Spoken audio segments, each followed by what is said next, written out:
होली के बाद एक बार फिर एग्ज़ाम सेंटर्स पर भीड़ लग चुकी है। नमस्कार, मैं हूं बृजभूषण और आप देख रहे हैं यूट्यूब चैनल सरकारी जॉब न्यूज़।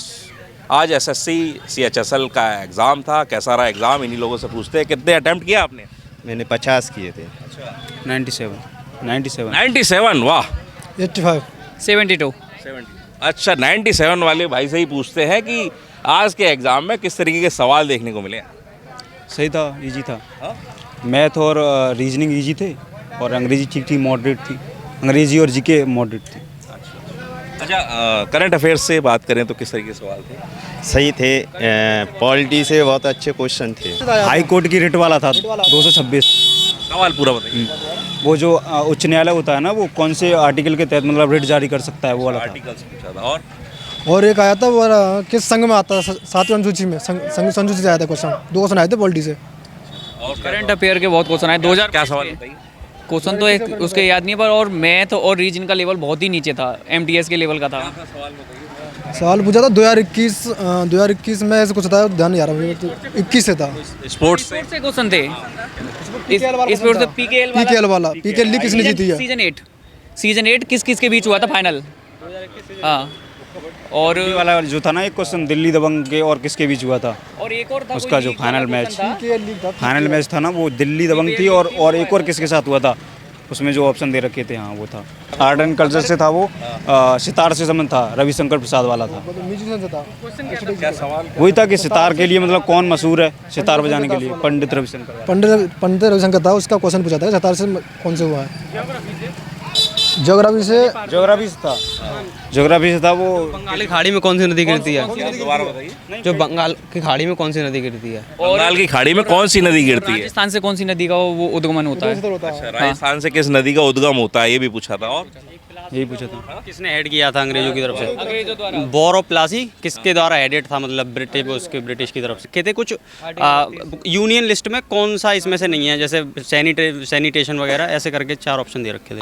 परमाणु आरामबाग किसने बनाया था, ये पूछा था। आगरा का सवाल। आरामबाग पूछा था। और who is the father of Indian atomic research वगैरह, ऐसे ऊपर था। जो वो डीएनए के बारे में कुछ पूछा था, बस समझ में नहीं आया था। डीएनए से रिलेटेड सवाल था।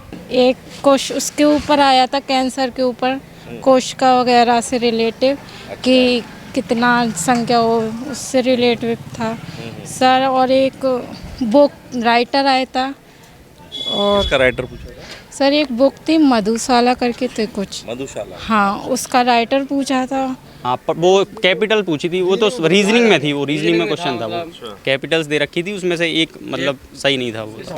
हाँ सर, एनालॉजी थी, डिकोडिंग कोडिंग थी। और किस तरीके के सवाल थे? हाँ सर, एक एज का क्वेश्चन था। और सर एक मिरर का था, मतलब लेफ्ट टाइम में मिरर था। और एक डाइस का क्वेश्चन था। इसके साथ साथ जो लोग सरकारी जॉब न्यूज़ की करंट अफेयर की बुक लेना चाहते हैं, वो अमेज़ॉन पर उपलब्ध है। बेस्ट सेलर की कैटेगरी में भी वो बुक आ चुकी है। उससे भी कई सवाल आज हमें देखने को मिले हैं कि जो हमारी उस करंट अफेयर की बुक में मौजूद हैं, वही सवाल इस एग्ज़ाम में भी ज़्यादातर अटैम्प्ट में आए हैं। रीजनिंग आसान थी। क्वेश्चन कैलकुलेटर आ रहे हैं, 2 से 3 क्वेश्चन है जो कैलकुलेटर आ रहे हैं, जो आदमी को दिमाग घुमा देते हैं। कोडिंग डिकोडिंग के क्वेश्चंस थे। एक मिरर इमेज का क्वेश्चन था और एक था वो क्वाड्रिलेटरल्स दे रखे थे, काउंट करने। सवाल बताइए, क्या सवाल था? थोड़ा सा कुछ याद रहा? चतुर्भुज देखने थे, उसमें से काउंट करने थे। काउंटिंग ऑफ फिगर्स का था, क्वाड्रिलेटरल्स काउंट करने थे उसमें। अच्छा।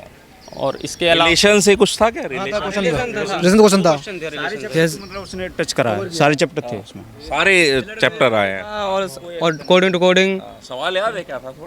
सवाल थोड़ा घुमा फिरा के पूछा था। उन्होंने HI की बहन है, IJ की बहन है और IJ का पति है, इस तरीके से उनसे पूछा था। RS का समझ गया था। अच्छा, नंबर सीरीज आई थी 2 3 5 7 11 प्राइमर वाली। प्राइम नंबर्स की। मैथ में क्या था? मैथ इजी था। साधारण ब्याज पूछा था।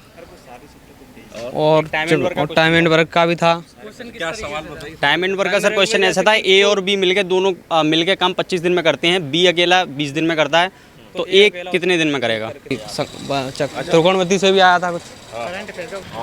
और बताइए। और मैथ बहुत ही सिंपल आ रहा है। रीजनिंग भी बस टाइम को अरेंज करना है।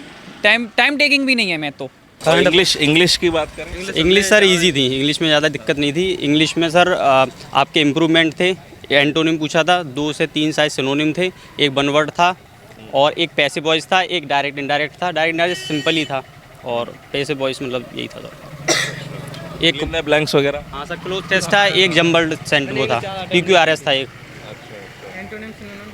एंटोनिम सर एक शायद सिलेक्ट करके पूछा था, उसका एंटोनिम पूछा था। इस हाँ सर मिसेस स्पेल्ट का था एक। मिसेस स्पेल्ट में शायद कोई क्लोज टेस्ट दिया था जिसमें 5 क्वेश्चन। हाँ वो क्लोज टेस्ट पूरा आया था, एक PQRS था। सर टॉपिक तो ऐसे याद नहीं, जल्दी में कर दिया।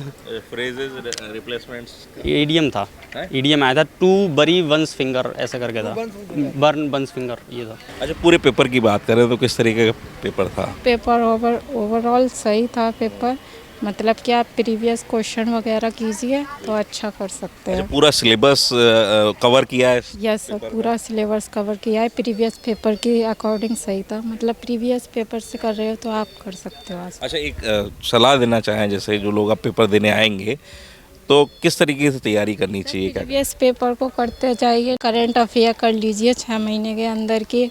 मैथ आप बेसिक वाली मैथ भी कर रहे हो तो अच्छा कर सकते हो सर। तो देखा दोस्तों किस तरीके के सवाल SSC CHSL के एग्ज़ाम में आ रहे हैं। हमने सीधे सेंटर पर पहुंचकर लोगों से जाना किस तरीके के सवाल पूछे गए हैं। वहीं हमारा मैराथन इस समय हमारे YouTube चैनल पे चल रहा है। जो लोग देखना चाहते हैं करंट अफेयर के 3 महीने का पूरा मैराथन 3 घंटे तक आप लगातार उस पर देख सकते हैं। सरकारी जॉब न्यूज़ के लिए आगरा से ब्रिजभूषण।